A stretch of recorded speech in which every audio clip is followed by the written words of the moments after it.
ஒரு துண்டு இருந்தால் போதும், ஒரு தட்டு சோறு சாப்பிட்லாங்க. நார்த்தங்காய் ஊறுகாய் இந்த மழை நேரத்துக்கு அதிகமாக இந்த நார்த்தங்காய் காய்க்கும் போது வேஸ்ட்டு பண்ணாமல் இது போல் ஊறுகாவாக செய்து வச்சுக்கோங்க. 6 மாதம் வரையும் வச்சு சாப்பிடலாங்க. ரொம்ப சூப்பரான நார்த்தங்காய் ஊறுகாய், ரொம்ப சிம்பிளாக செம்ம டேஸ்ட்டாக எப்படி செய்யலாங்கிறத பார்க்கலாம்.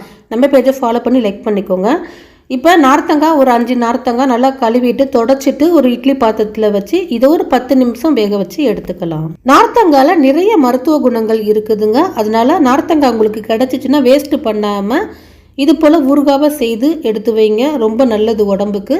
இப்போ 10 நிமிஷம் வேக வச்சுட்டேன். இப்போ பார்க்குறேன் நல்லா லைட்டாக ஒரு அரை பதத்துக்கு வெந்தால் போதுங்க. ரொம்ப முழுமையாக வேக வைக்கக்கூடாது. இப்போ அதை ஆற வச்சுட்டு நம்ம கட் பண்ணிக்கலாம். சூடாக கட் பண்ணாதீங்க, ஆற வச்சுட்டு கட் பண்ணுங்கள். சைஸ் வந்து பெருசாக வேணாலும் பெருசாக போட்டுக்கலாம், சின்னதாக வேணாலும் சின்னதாக போட்டுக்கலாம், உங்களுடைய விருப்பம்தான். நான் கொஞ்சம் பெரிய சைஸாக தாங்க போடுறேன். இதை இது போல் கட் பண்ணிவிட்டு அதில் இருக்க விதையை கண்டிப்பாக எடுத்துடுங்க. அந்த விதை வந்து உங்களுக்கு கசக்கும்.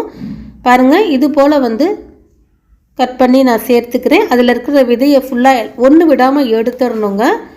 இதே போல் எல்லாத்தையுமே கட் பண்ணி வச்சுட்டு நம்ம இதை ஊறுகாவை செய்ய ஆரம்பிக்கலாம்.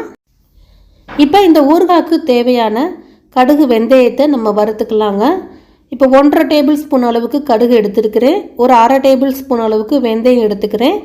இது ரெண்டும் லைட்டாக பொரியணும். இது கூடவே ஒரு 5 வரமிளகாவும் சேர்த்துக்கிறேன். வரமிளகாய் சேர்க்கும்போது ஊறுகாய் நல்லா வாசமாக நல்லா இருக்குங்க. அதனால் வரமிளகாய் ஒரு 5 வரமிளகாய் சேர்த்து வறுத்துக்கோங்க. நான் எடுத்துருந்த நார்த்தங்காவுடைய அளவு பார்த்திங்கன்னா 1/2 கிலோ அளவுக்கு இருக்கும். 1/2 கிலோவுக்கு வந்து இந்த அளவு கடுகு வெந்தயம் வரமிளகாய் எடுத்துக்கணும். இது நல்லா பொரிஞ்சோன்னா அதை தனியாக எடுத்து வச்சுட்டு நல்லா பவுட்ரு பண்ணி எடுத்துக்கோங்க. இப்போ அதே பேன் அடுப்பில் வச்சு 100 ml அளவுக்கு நல்லெண்ணெய் சேர்த்துக்கிறேன். கண்டிப்பாக ஊறுகாய் நல்லெண்ணெயில் செய்யுங்க, அப்போ தான் ஊறுகாய் கெட்டு போகாமல் நல்லாயிருக்கும். இப்போ அதில் 1/2 டேபிள் ஸ்பூன் அளவுக்கு கடுகு மட்டும் சேர்த்துட்டு கடுகு நல்லா பொரிஞ்ச உடனே நம்ம கட் பண்ணி வச்சுருக்கிறத சேர்த்துக்கலாம். இப்போ இதில் 3 டேபிள் ஸ்பூன் அளவுக்கு தூள் உப்பு சேர்த்துக்கிறேங்க. நான் வந்து கல் உப்பை வந்து மிக்சியில் சேர்த்து அரைச்சி வச்சுருந்தேன், அதை தான் சேர்த்துருக்கேன். இது கூடவே 3 டேபிள் ஸ்பூன் அளவுக்கு தனி மிளகாய் தூள் சேர்த்துக்கிறேன். மிளகாய் தூளும் உப்பும் சேர்த்துட்டு நல்லா மிக்ஸ் பண்ணிக்கிறேங்க. இந்த உப்பு காரம் வந்து பார்த்திங்கன்னா மீடியமாக இருக்கும். அதிகமாக உப்பு வந்து உங்களுக்கு இருக்காது. நான் சேர்த்துருக்கிற அளவு உங்களுக்கு அதிகமாக உப்பு வேணும்னா இன்னொரு எக்ஸ்ட்ரா 1 டேபிள் ஸ்பூன் அளவுக்கு கூட நீங்கள் சேர்த்துக்கலாம். இப்போ இதில் நம்ம அரைச்சி வச்சுருந்த அந்த கடுகு வெந்தயம் வரமிளகாய் வறுத்தோம் பாருங்கள், அதை நல்லா பவுட்ரு பண்ணி இப்போ அதை ஃபுல்லாக முழுவதும் சேர்த்துக்கிறேன். சேர்த்துட்டு இது கூடவே ஒரு 1/4 டேபிள் ஸ்பூன் அளவுக்கு பெருங்காயத்தூள் சேர்த்துக்கிறேங்க. சேர்த்துட்டு நல்லா மிக்ஸ் பண்ணிக்கிறேன். இதை மிக்ஸ் செய்து கொடுத்துட்டு மூடி போட்டு வச்சுருங்க. ஒரு 5 நிமிஷம் எண்ணெய் பிரிஞ்சு வரட்டும்.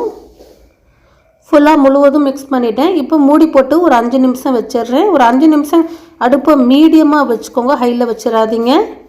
இப்போ 5 நிமிஷம் கழித்து பார்த்தா எண்ணெய் பிரிஞ்சு சூப்பராக ரெடி ஆயிடுச்சு ஊறுகாய்.